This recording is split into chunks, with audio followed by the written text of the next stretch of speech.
hate to break it to you, but the way you're saving money, it's completely backwards. And it's why your savings and investment accounts, they seem to grow at a snail's pace. And if you happen to get a raise, there's no difference. You don't see your savings skyrocketing when you get that raise.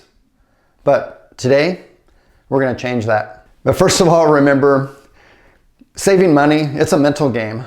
Your saving strategy, it needs to be set up in a way that you don't feel it. It needs to be automated as much as possible. It still allows for a level of spending that feels livable. And in order to feel motivated, you got to see progress. And this is how most of us save. We set aside a predetermined amount of money for housing, car, food and groceries, plus credit cards, utilities, and finally savings. And whatever's left over, that's our spending money. But this typical way of savings, it leads to lifestyle creep. Let's say you get a raise. Do you improve your housing? A new house? Bigger apartment? Do you buy a new car? You might put a little bit more in savings, but most likely no. You're going to keep your savings rate the same. And this pattern is going to continue to happen over and over again. And you're never going to appreciate these upgrades to your lifestyle. It's just going to become your new norm. What about reverse budgeting? That's where you add your savings first. I mean, you can move your savings from the bottom to the top, but even that, it's not going to get rid of that lifestyle creep. So how can we accelerate our savings rate? We're going to flip this whole plan on its ear. We're going to set aside a predetermined amount for spending. And as we get those raises and unexpected windfalls, it's going to automatically go to our savings account and not our lifestyle. And here's an example of how we're going to pull this off. We're going to start with our regular paycheck. We'll say $5,000 every 2 weeks. And then we're going to have, before we even see that paycheck, money's going to go into our 401k. We're going to have a bills account set up. It's going to have money going straight to that. And then we're going to have a spending account, which is going to include our groceries, gas, eating out, entertainment. And that's going to be a set amount. Everything else is going to go to our investments and savings. So then, if we do it this way, look what happens when you get a raise.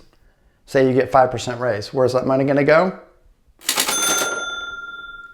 And what if we pay off that car that's in our bills account right now? Where's that money going to go? See how this is going to work?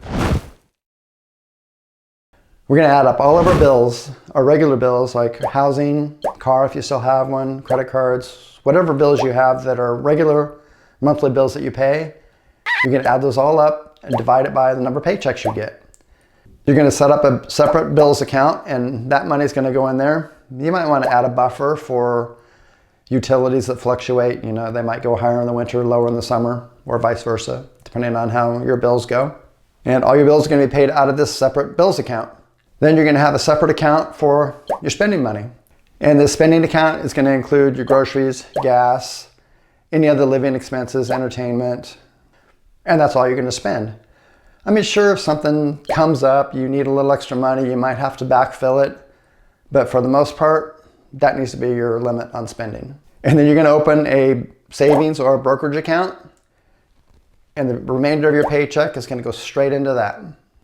So finally, we're going to set up our direct deposits through our employer, and all of our predetermined amounts are going to go into our spending, our bills account, and the rest goes into our savings and investments. And this bills account might need to be adjusted time to time, just depending on if your bills fluctuate, if you pay something off, if you buy something new. But that spending account never has to change. And with our spending money group like this, we were much more careful, especially when it came to groceries. If we could, cut back on our groceries or shop sales, we'd have more discretionary spending money. We could go out to dinner twice a week instead of once a week. It just made us think more about how we were spending our spending money. And with only these three areas, spending, bills account, and investments, it really simplified our budgeting. We didn't really have to track every dime we spent anymore because our spending money, that was set. Our bills, that was set. Our investment accounts just kept going up. Or it's really thrilling to see your investment accounts going up like this. You really see and can appreciate every raise you get. I mean, you're contributing $200 to your investments. You get a raise, it's up to $450. Another raise, now you're contributing $700. Just watching it go up like that is so motivating. And in retirement, this didn't change. Our spending account and our bills account remained the same. The only difference was, instead of coming from our employer, it was now coming from our investments. And we're still spending the same amount in our spending account pre-retirement as we do in post-retirement. So let me ask you, do you still have that car payment? Watch this video over here to see what that car is really costing you. Thanks for watching.